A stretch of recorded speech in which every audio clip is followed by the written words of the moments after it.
ప్రార్థన చేసుకుంటాం. కృపా సత్య సంపూర్ణుడైన మా ప్రియ పరలోకపు తండ్రి, దేవా యేసయ్యా, నీ బంగారు పాదములకు వందనములు, స్తోత్రములు రాజా.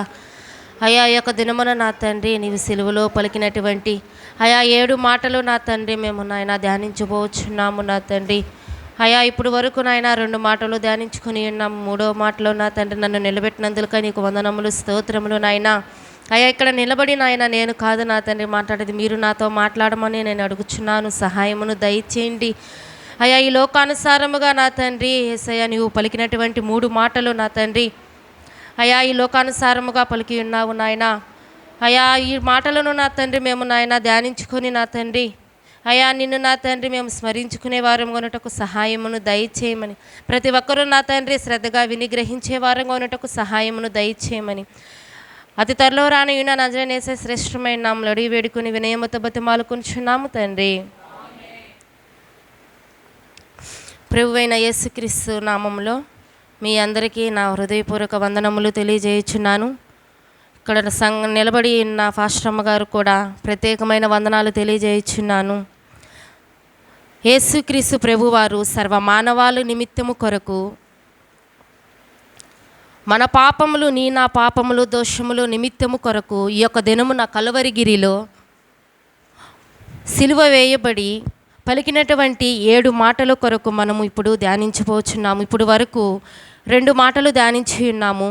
3వ మాట యోహాను సువార్త 19వ అధ్యాయము 26వ వచనము 27వ వచనం మనము చదువుకుంటాం. యేసు తన తల్లియును తాను ప్రేమించిన శిష్యుడును దగ్గర నిలుచుండుట చూచి, అమ్మా ఇదిగో నీ కుమారుడు అని తన తల్లితో చెప్పెను. తరువాత శిష్యుని చూచి, ఇదిగో నీ తల్లి అని చెప్పెను.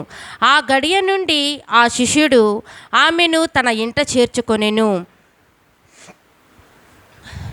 ప్రియమైనటువంటి సహోదరి సహోదరులారా, యేసు ప్రభు ఇక్కడ చెప్పుచున్న మాట ఏంటంటే, యేసు తన తల్లిను తను ప్రేమించబడిన శిష్యుడిని చూచి, అమ్మా ఇదిగో నీ కుమారుడు.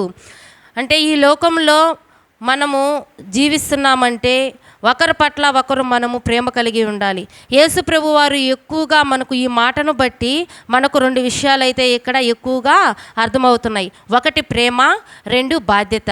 ఈ 2 కలిగి మనము మన తల్లిదండ్రులని మనము చక్కగా చూసుకునే వారముగా ఈ లోకంలో మనం జీవించాలి.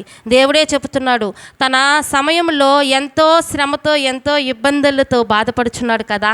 ఆ కలువరిగిరి మీద యేసయ్య ఎంతో శ్రమలు, ఎండలో ఎంతో శ్రమలతో గాయములతో హింసిస్తూ నిందలతో ఎంతో ఘోరమైన సిలువలో కూడా తన తల్లిని మర్చిపోకుండా నేను ఇక్కడ నుండి వెళ్ళిపోతే తర్వాత నా తల్లి ఏమై ఉంటుంది అని గ్రహించి ఒక బాధ్యతగా తనతో ప్రేమగా ఉన్నటువంటి యోహానుకు అప్పగించి వెళ్తున్నాడు.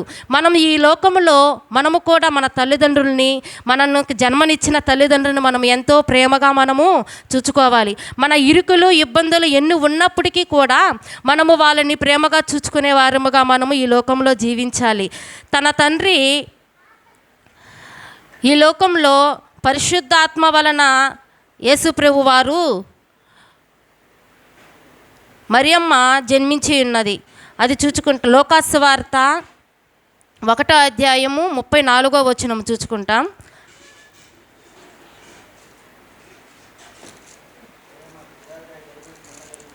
లూకాసు సువార్త 1:34. అందుకు మరియా, నేను పురుషుని ఎరుగుని దానినే, ఇది ఎలాగ జరుగునని దూతతో అనగా, దూత పరిశుద్ధాత్మ నీ మీదికి వచ్చును, సర్వోన్నత శక్తిని నిన్ను కమ్ముకొనిను, కనుక పుట్టబోవు శిశువు పరిశుద్ధుడై దేవుని కుమారుడు అనబడెను. ఇక్కడ చూడండి, ఆ శిశువు ఎటువంటి వాడు? పరిశుద్ధుడై దేవుని కుమారుడు అనే అనుబడివాడంట. ఈ లోకంలో మనము పాపము చేసి మనము గర్భము దాచి ఉన్నాము. అక్కడ మరియమ్మ మాత్రము పరిశుద్ధాత్మ వలన గర్భము ధరించి ఒక కుమారుని కనెను. ఆ కుమారుడు పరిశుద్ధుడై ఉన్నాడు.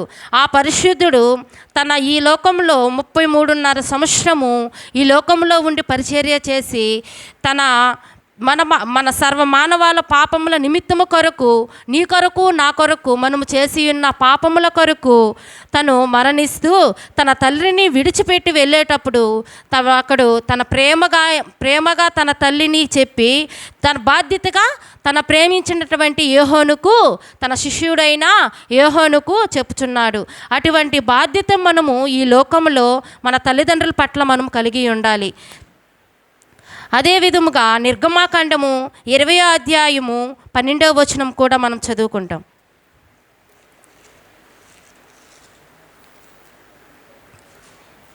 నీ దేవుడైన యెహోవా నీకు అనుగ్రహించు దేశములో నీవు దీర్ఘాయుష్యవంతుడగునట్లు నీ తండ్రిని నీ తల్లిని సన్మానించుము.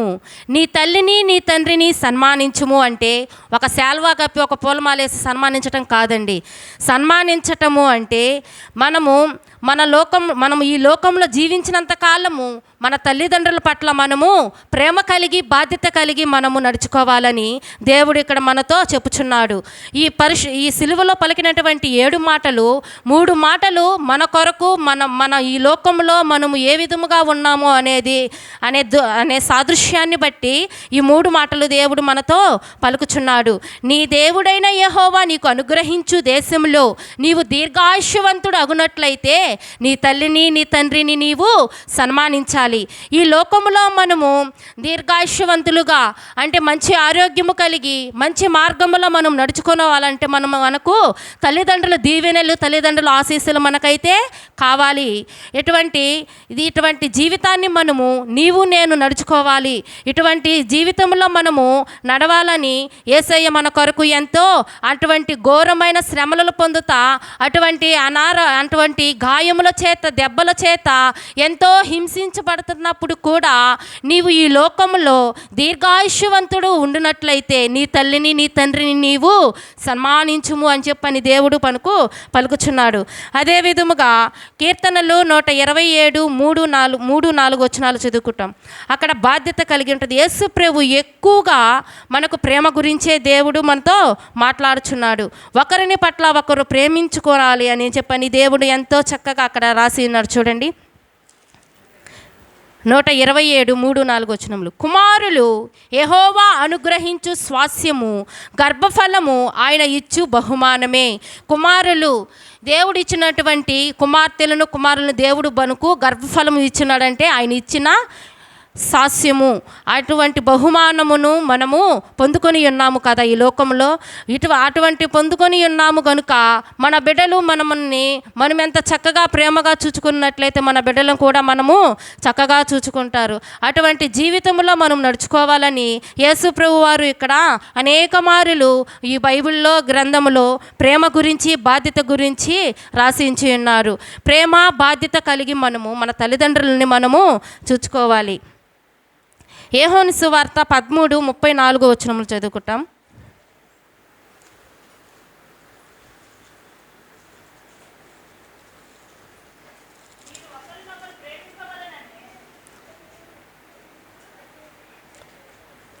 మీరు ఒకరినొకరు ప్రేమింపవలెనని మీకు క్రొత్త ఆజ్ఞ ఇచ్చుచున్నాను. నేను మిమ్మును ప్రేమించినట్లే మీరును ఒకరినొకరు ప్రేమింపవలెను. మీరు ఒకరిని ఎడల ఒకరు ప్రేమ గలవారనై ఎడల దీన్ని బట్టి మీరు నా శిష్యులు అందరూ తెలుసుకుందురు. ఇక్కడ ఏంటంటే ఒకరినొకరు ప్రేమ కలిగి మన తల్లిదండ్రులనే కాదు మనతో ఉన్న వారిని ప్రతి ఒక్కరిని ఇరుగు పొరుగు వారిని మనము ప్రేమ కలిగి ఒకరి పట్ల ఒకరు మనము ప్రేమ కలిగి ఉండాలి. కొత్త దేవుడు ఇచ్చినటువంటి ఇదొక క్రొత్త ఆజ్ఞ అని ఈ బైబిల్లో మనకు రాసి ఉంచున్నారు.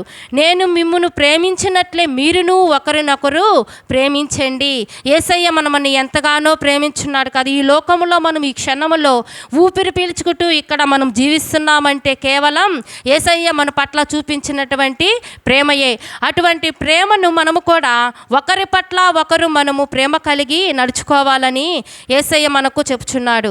తన శిష్యులందరినీ కూడా తెలుసుకున్నారని పేతురు, సీమోను ఇటువంటి 12 మంది శిష్యులు కూడా వీళ్ళందరికీ అప్పగించినది యోహోనుకే. ఎందుకు అప్పగించారంటే యోహోను తనను ఎంతగానో ప్రేమించి తన వెంటే పరిచర్య చేస్తూ ఎంతగానో దేవునికి ప్రియ శిష్యుడిగా యోహోను జీవిస్తున్నాడు కనుక యోహోను మీద ఎంతో నమ్మకంతో ఎంతో ప్రేమతో బాధ్యతతో తన తల్లిని యోహోను చేతికి అప్పగించాడు.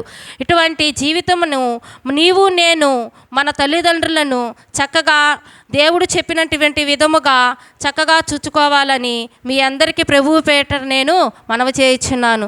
దేవుడి కొద్ది మాటలను దేవుడు తన వినుకులలో దీవించునుగాక. ఆమేన్.